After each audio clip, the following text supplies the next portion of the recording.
When Hannah was in grade 9, she wrote a letter to God to ask a really important question. Dear God, are thongs sinful? What is so wrong with not wanting to show your underwear line? If you're just wearing it so your underwear line doesn't show, it's not scandalous. Isn't it okay? Doesn't a big fat underwear line attract more guys to your butt than a subtle thong? Oh, and why is my mom the only one who even cares about this stuff? Is a thong that bad that my mom and I have to fight endlessly over it? So God, isn't it sometimes okay in certain circumstances to wear a thong? That's my question for the evening. Chat later, Hannah.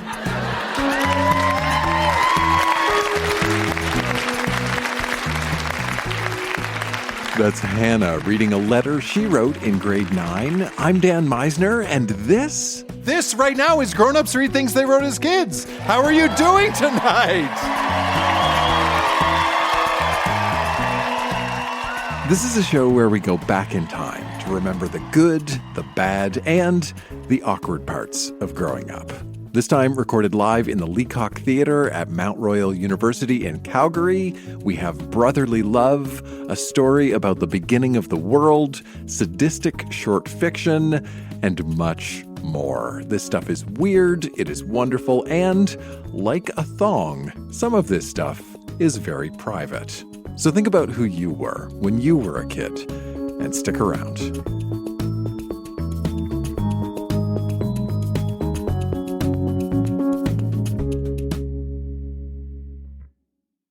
When Chris was a kid, his older brother Colin left home and traveled through Europe for a couple of years. And then, when Chris was 14, Colin came back home, so Chris wrote about it in his journal. What you need to know is that Chris grew up in a very strict Pentecostal born-again home. That is some useful context for the journal entry you are about to hear. Please welcome Chris to the Grown-Ups Read Things They Wrote as Kids stage. A quick heads up, Chris uses a cuss word in his journal, which we do not bleep. It's from 1985. Dear Journal, I'm a new person. He's back. Colin, after almost 2 years, arrived home from Europe yesterday and did not tell anyone. He broke into the house at 5 a.m, woke only me, and we walked to McDonald's for breakfast. He didn't go to his friend's house or anywhere else. He came and got me. It was amazing. I missed him so much, and he seems even cooler now. You won't believe this, but he even used the F word in front of Mom and Dad. And he sounds British. When we got back from breakfast, we walked in the house, and he yelled really loud, "Can't a son get a decent cup of coffee?" My mom screamed and ran down the stairs yelling his name. Colin, Colin, Colin. She was naked. And she tried to hug him. That is crazy enough. But Colin's immediate reaction was to yell, "Fuck, Mom, put on some clothes."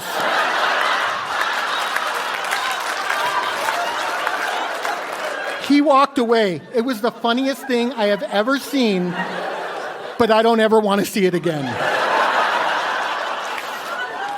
Anyway, I am so happy Colin is back. He told me everything about his trip. We sat at McDonald's for over 3 hours. Side note, they have free coffee refills, and that'll be good for exams. I feel like life is going to be okay again. He talked to me like an adult and asked me questions about my life. I cried because he was so nice to me. He looked at me and just said, "It's nice to be missed so much." I could tell that he might cry too, but instead he said, "You're the best little sister in the world." We both laughed and I wiped my tears. And of course, he didn't cry. He never makes fun of me to hurt me, but man, he already started teasing me and I love it. He told me about so many things. Falling in love, Oktoberfest, smoking marijuana in Spain. Side note, he said he really likes this and I'm worried, but that's for another day. He even talked about sex. He showed me so many pictures of his trip and told me so many stories. And then he said the absolutely most amazing thing, that maybe when I'm 18 or 20, he would go again with me. How freaking amazing is that? I don't care about religion or rules. I want stories of being drunk in massive German beer tents and girls who want to talk to me just because I sound Canadian. I want to get high with new friends in Barcelona and rent rooms with strangers that I only met on a train just to save a bit of money. I want to visit nude beaches, all capitals. All of his stories were so amazing. I don't know if I want to travel or Europe or if I want to be just like him, but I know this current life won't do. Get this. He couldn't work when he arrived in London because they messed up his papers. So he built a cart with wood and bicycle tires, painted it with a Union Jack, bought 600 umbrellas, and sold them to tourists at all the sites for a 400% markup. He said that if that hadn't worked, he would have had to come home after only a month. He is a genius. He jokingly said he hated sunny days. We laughed. It was his very own business, and he just started out of nothing. He ended up buying over 3,000 umbrellas and gave the last little bit away to a friend because he got asked for his non-existent permit and was shut down. But by then he could work legally. He is so cool. And he has so many damn stamps on his passport. I will write more about his Eurail adventures tomorrow and the next few days. He has so many stories. Today, I am the happiest person in the world. My brother is back, and I went from thinking yesterday that I do not fit in this world to now believing I can conquer it. When we went to McDonald's, I brought Heidegger's Being in Time, and we talked about it all the way home. He's the only person that talks philosophy with me. Side note, I need to stop bringing books everywhere like a security blanket. I didn't even open it. Colin asked me about debating, baseball, and my marks, all in a way where I could tell he was proud of me and not checking up on me. I replied, debate, I rock, baseball, I'm getting better, and marks, no problem. He said to me, kind of like he used to, do whatever the fuck you want, but do it well. I did not feel like a geek with him. He asked me to make sure I tell him when I have games, and he'll make sure he comes to a couple, and said he would definitely come to all my debates. Nobody comes to debates. It's weird how one person can make you go from hating yourself and feeling like the biggest misfit to feeling like you're okay, or even better than okay. I told him how I got jumped and beat up while he was gone, and his answer was so simple. Don't worry, you're only a couple years from nobody giving a shit how tough anyone is. He said that people are just behind me, and they haven't realized yet that they're the sheep. He actually called me enlightened. Him, who's seen half the world. It was the best day of my life. We both laughed so much. He told me that for my age, I'm the smartest person he knows, and that he forgot how amazing I am. Me.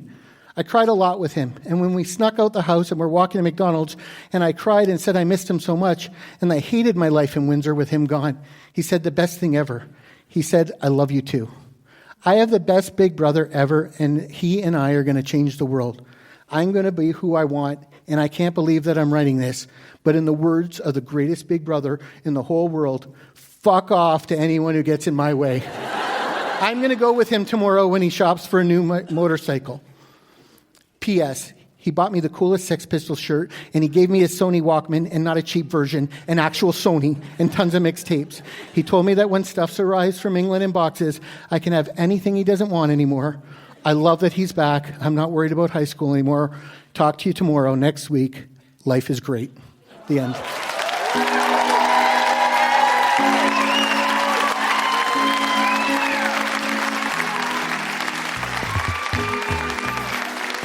My older brother, Colin, died in 1999, and I still really miss him. And my clothed mother is in the front row.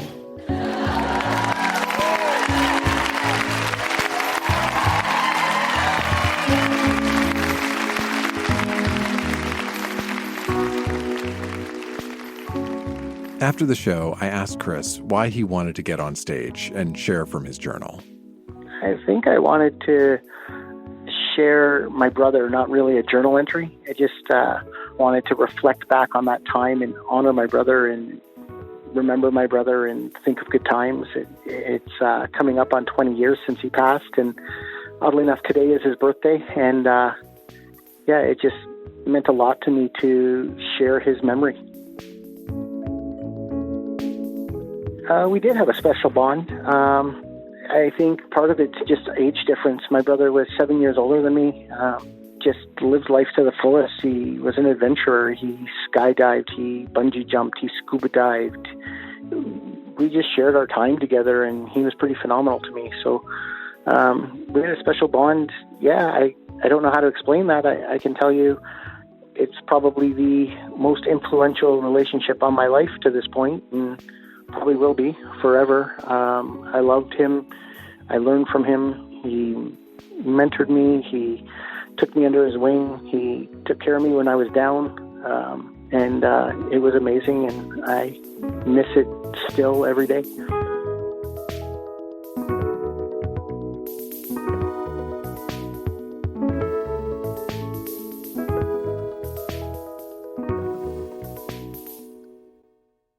We hear a lot of different formats at Grown Ups Read Things They Wrote as Kids. We hear diary entries and poetry and letters and all different types of childhood and teenage writing. And every once in a while, somebody brings a type of writing we've never heard before.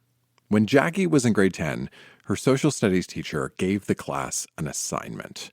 Their job was to write a very particular type of story, a creation myth, all about how the world came to be. And Jackie wrote her creation myth with a distinctly Canadian twist. Live on stage in Calgary, here's Jackie. From the churning masses of primordial maple syrup emerged the mighty beaver god Timbit. Exhausted from his eternal swim, Timbit gathered stray branches and birch bark together, creating land masses which he called dam, thus creating the known world. Being unfulfilled with his now mundane life, Timbit sought to create a companion species. Using mud and syrup from the churning masses, Timbit fused together twigs from the dam, creating Rick Mercer and Celine Dion.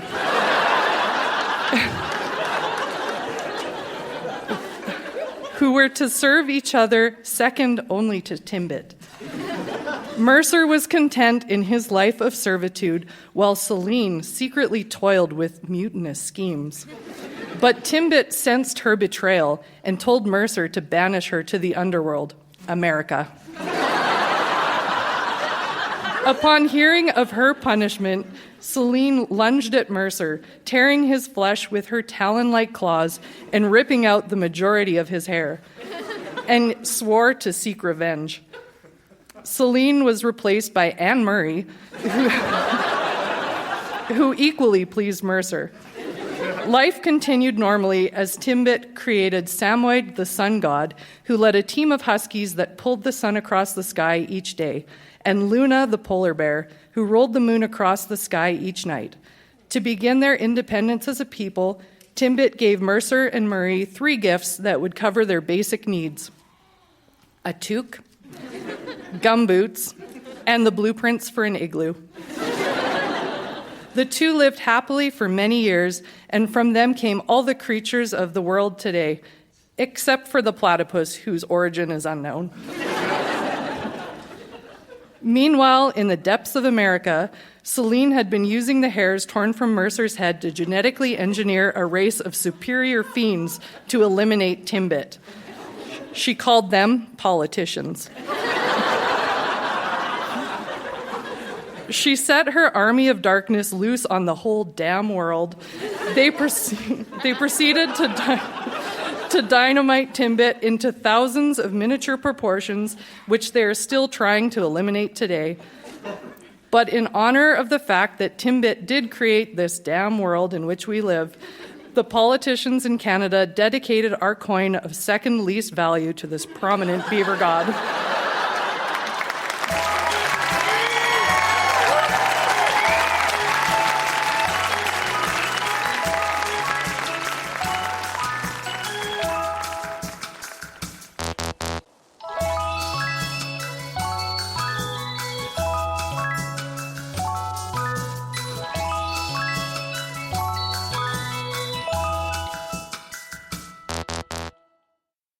Growing up is a series of firsts, and we tend to hear about a lot of firsts on our stage.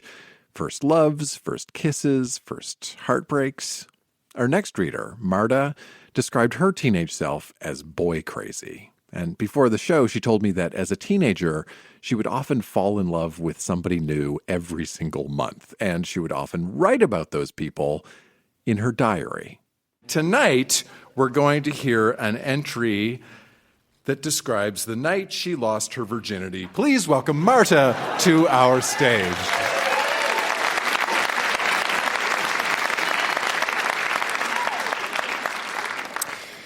October 5th, 1993. Hey there. I haven't written in a while, eh? Well, I'm sorry. A lot has happened. I miss Mark so much. Guess what? I just got off the phone with Mark. He's in town. October 14th, 93. Hey there. Mark is gone already, and I miss him. On October 9th, 1993, I lost my virginity to Mark Smith. Not his name. It hurt so bad. At the time, all I remember was just lying there like a limp stick, not doing anything. I wanted to move, but something happened and I fell off the bed. I got stuck between the wall and the mattress, and I had to have him pull me up. Anyway, the whole thing took no longer than a minute. And when it was done, all I could do was cry and repeat, "Hold me," over and over again. He didn't know I was crying at first. He asked me while he was holding me if I was hurt, and I said a little. And he said, "So now you can go home and cry on your pillow and wish it was me." And I said, "I'm already crying." And he got all worried. "Are you okay? Are these tears of hurt or happiness?" And I said happiness, but I wasn't happy. I really don't know what I was feeling. Lost. For about a half an hour, all he did was hold me. When I went to the bathroom, I looked in the mirror, and I wondered if I changed. I had always seen my first time as something that was going to be special, and everything I always dreamt about. I know I'm still in love with him. He's my first love. But it wasn't special. It was in some bed that I'll never be in again, with some guy who I won't marry. We used to say all the time that we were going to get married, but for some stupid reason, I don't think it'll happen. I wish it did. I really do. But we would probably end in divorce. I don't fully trust him, and I never will. There's more to this story. Look up November 5th and 6th. And all the other times, he just kept breaking my heart. Look up December 2nd. Oh, and October 5th. Remember that one? Well, I gotta go. I'm tired. Love, Marta.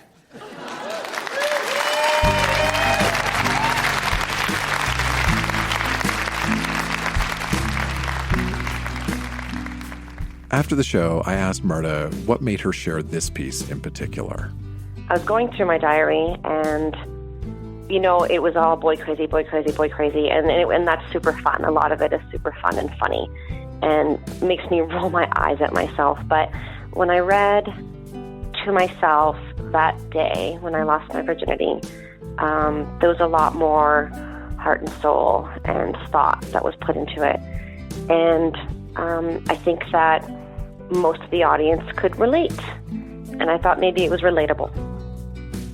I also asked Marta if she could go back in time and talk to her teenage self, what she would say. I would tell teenage Marta that she was a good person and that she deserved a good person. And that she was seeking and seeking and seeking, and good on her for not giving up. But maybe she could give up a little sooner on some of the ones that really ripped into her heart a bit. And I think she deserved better than that. And I think she knew that. She knew that deep inside. She struggled for a long time to find her self-worth. So that's what I tell her.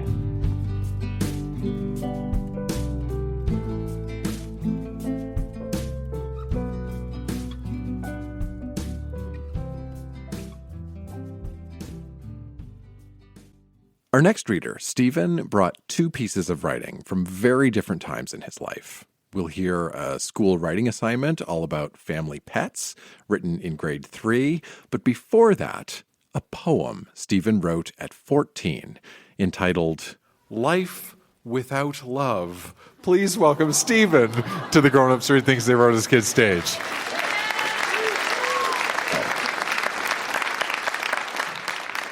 Okay, I'll start with life without love. The ocean without sharks, the world without water, the food chain without humans, the earth without a sun, the iced cappuccinos without sugar,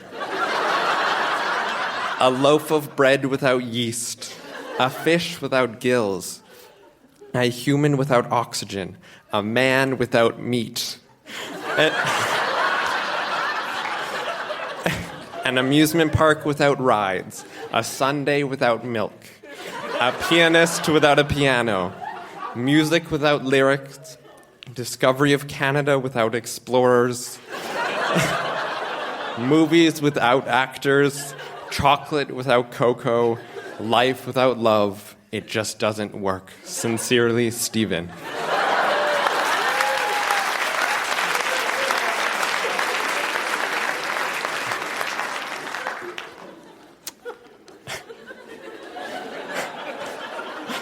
This next one is about family pets.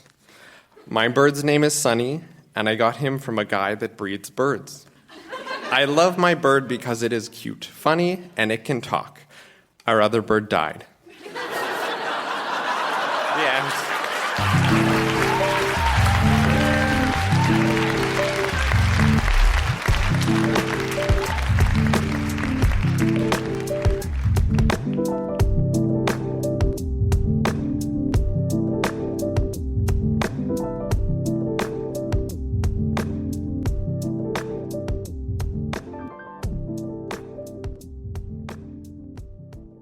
When Robin was 17, her teacher gave the class sort of an unusual assignment. The assignment was to write a short composition on the theme, "Beauty can pierce one like a pain."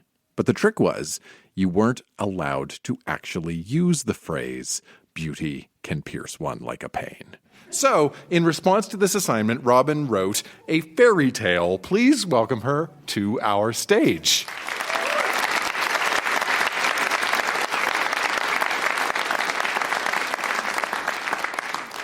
The story of Beauty and Empty. Once upon a time, there was a beautiful girl. When she was born, she was so lovely that all the people who set eyes upon her got so tongue-tangled that all they were able to blurt out was, "Beautiful."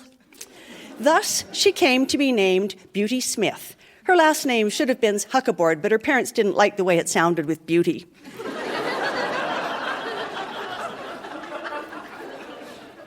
As she grew into a young lady of 15 years or so, she became so radiant that everyone in the country fell in love with her. It happened, as usual, that all this attention that her looks attracted only spoiled her personality. Each day she became a little more sophisticated and, although her parents did not know it, a little more sadistic.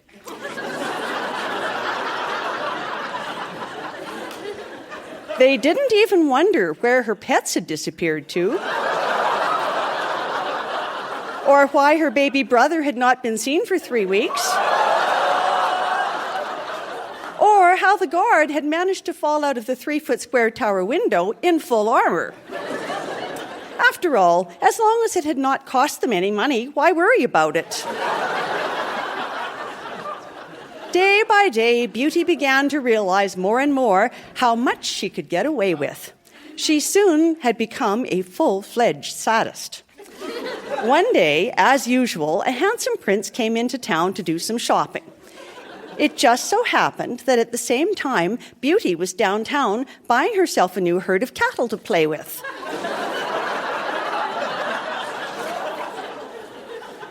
Instantly, when they saw each other, they fell madly in love. He stopped to look at her. She paused, then ran over to him and sank her teeth into his arm. He placed his hand on her head, wound his fingers amongst her hair, and gently drew her head from his arm, leaving the deeply embedded, gleaming white fangs to help plug off the oozing wounds. Then he turned her face up to his and planted a passionate kiss on her bloody lips. "I like a girl with spirit," he painfully moaned. "But after our wedding tomorrow at 2, I'll expect you to tame down a little." "What's your name?" Beauty lisped. There's nothing in a name, he replied, but I guess I should tell you to keep the record straight. I'm empty. Empty what? She lisped again and began to miss her teeth. Deceiving, he mumbled while wiping the blood from his mouth. You're beauty, aren't you? Beauty's deceiving. That sounds rather nice. Thus, the passionate conversation ran on for an afternoon, evening, night, morning, and 2 hours until at last they were wed. The wedding was as beautiful as the bride herself, and the guests came as empty as the groom. For the next 24 hours, everyone sat around and enjoyed themselves until at last the wine cellar was empty. Finally, Beauty and Empty had a chance to be alone together. Empty raised Beauty's delicate hand to his lips, kissed it, then swept Beauty into his arms. Beauty smiled broadly, then bared her teeth, which she had replaced before the wedding. As she was about to reindulge, Empty reminded her of what he had said only the day before, and so she sadly retracted her fangs. Oh, well, she thought, it had to happen one day. Even though she had been crushed, she decided not to let this spoil an evening with such potential. Empty, she sniffed. Before I put on my new outfit, I'd like you to tell me if you like it. See the dress? It's the latest style in Paris. And see how well it goes with the matching darling hat? Maurice de Chapeau designed it just for me.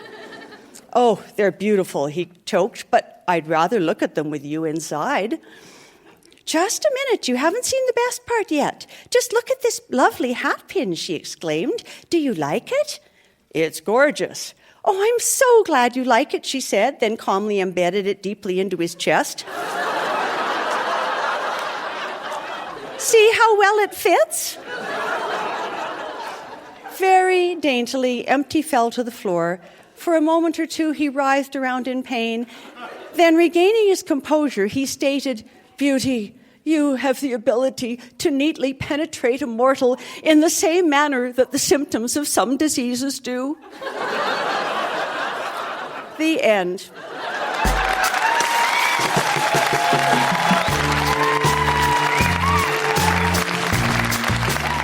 I got a 75% on it, but my teacher's comment was sick man sick.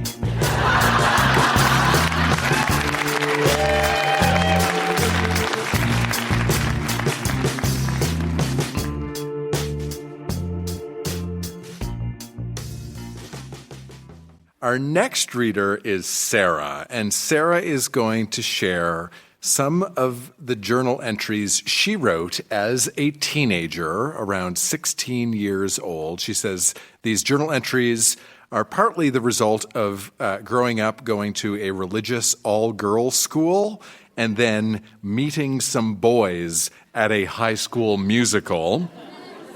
And there's a bit of a glossary, some terms that we need to define.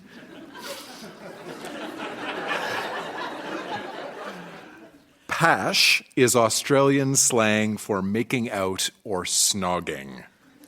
Pash. Please welcome Sarah to the Grown Ups Read Things They Wrote as Kids stage. A quick heads up, Sarah uses some cuss words, which we do not. The 18th of March, 2002. Oh my goodness, I love everything right now. The musical is more fun than I ever imagined. Anyway, to catch up, I'm so over Paul, and he and Abby are actually going out. I like Louis now. Oh man, he's the funniest. The other day, he was in our change room looking through my stuff. Long story, but he came up really close, like this close from my face, and was saying something, and man, I had the funniest urge to just lash out and charge at his face. And damn, I was so close, but I restrained myself. Just he. Now, Louis asked me out. Bah! Of course he said no. I said no, though. He. Oh, man.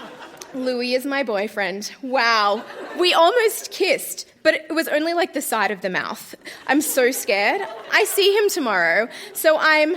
I don't know what I was actually going to say. It's now April 2002. Okay, I'm trying to remember everything. I really wish I had written every night. So me and Louis, I broke up with him 2 days later. So slack, I know, but I just stopped liking him, and apparently he cried. I don't know what to make of that. Anyway, on Friday, we had a prolonged peck. It was quite odd. And then on Saturday, the inevitable. He pashed me. Ew! He fully shoved his tongue in my mouth, and I was like, crap. I nearly bit it off. Ha ha ha. I was pissing myself on the inside. It lasted a while. And then he left, and I saw my friend Jackie, and I ran to her, and I was like, oh my, ew. And she just laughed. It actually happened in the tent. Yeah, so then I told my friend Karen, and she screamed. But then the slack ass that I am broke up with him the day after. It seriously happened in like half an hour. I saw him on stage before we went on. I turned to Karen and I said, I don't think I like him anymore. And she was like, what? And yeah, that's how it happened. But now, yesterday, Liz told me that Blair told her that he was going to ask me out when I got back from Japan. Bah, what to do? Because the dilemma is, I kinda, not a heap, but yeah, I like Will. And some people think he likes me, which isn't true. But if Blair asks me out, I don't know, I don't want to be mean and say no, because I mean, I love him, and we have heaps of fun together. Oh man, this is so melodramatic. Oh well, it's exciting for me. I mean, no one ever likes me, and then when they do, it's 3 at once. In the case of Louis, Blair, and Tom. I mean, spread yourself out, guys. Ha ha ha ha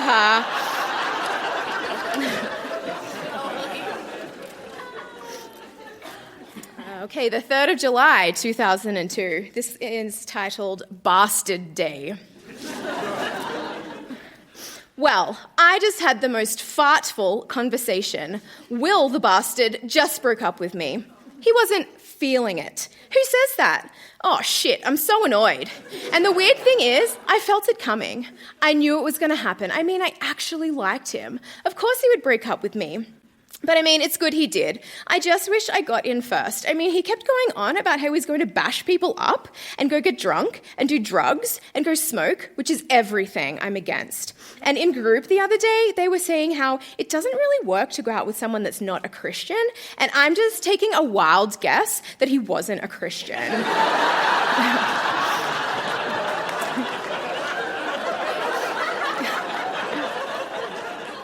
Grr, what a waste of my valuable time. I hate guys. They are all the same. If they're not losers, then they're bastards. And if they aren't bastards, then they're losers. Gosh, my shittles, I'm pissed. Today we went for a camel ride along the beach. Nice. Then we went shopping, then played squash, then went out to dinner at an Irish pub. It was cool. Then tomorrow we're going to go for a walk on the beach and go to the gym and play squash. And yeah, bastard! I'm so annoyed. If I knew being dumped felt like this, I would never have dumped the other idiots that I dated. Fart. He is going to bash people up tonight. That's how he gets friends, apparently. Idiot. What did I see in him? I can't believe he fooled me into believing he was something he wasn't. He made me think he was nice, decent, funny, a gentleman. And the whole time he was doing drugs and smoking and getting smashed behind my back. I wouldn't be surprised if he got with other girls too. F-wit. Okay, I'm way too worked up right now. I need to get it all out. I'm so against all guys. I need to find a nice, funny Christian boy. At least they're decent. Oh shit, I'm so annoyed. I'm so frustrated. I won't be able to sleep tonight. But Fiona has been so good though. She pretended to bash up a pillow saying that it was him, and then she pissed on it. Well, pretended to anyway. I love her. I'm so glad she's here with me.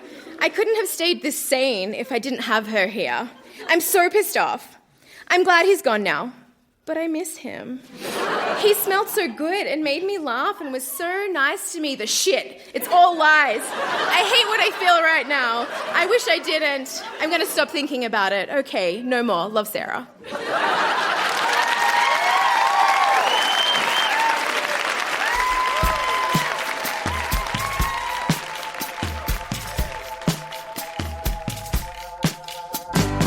That has been Grown Ups Read Things They Wrote as Kids. Huge round of applause for everybody who read tonight.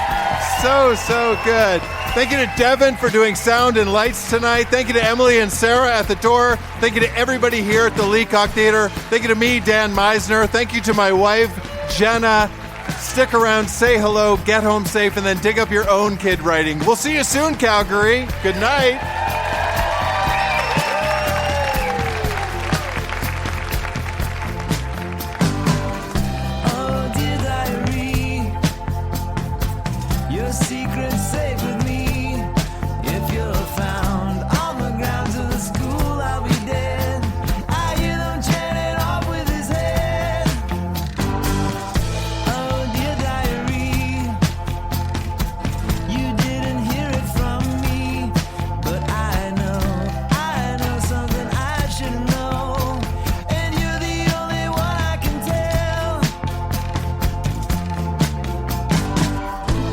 Fuck, Mom, put on some clothes.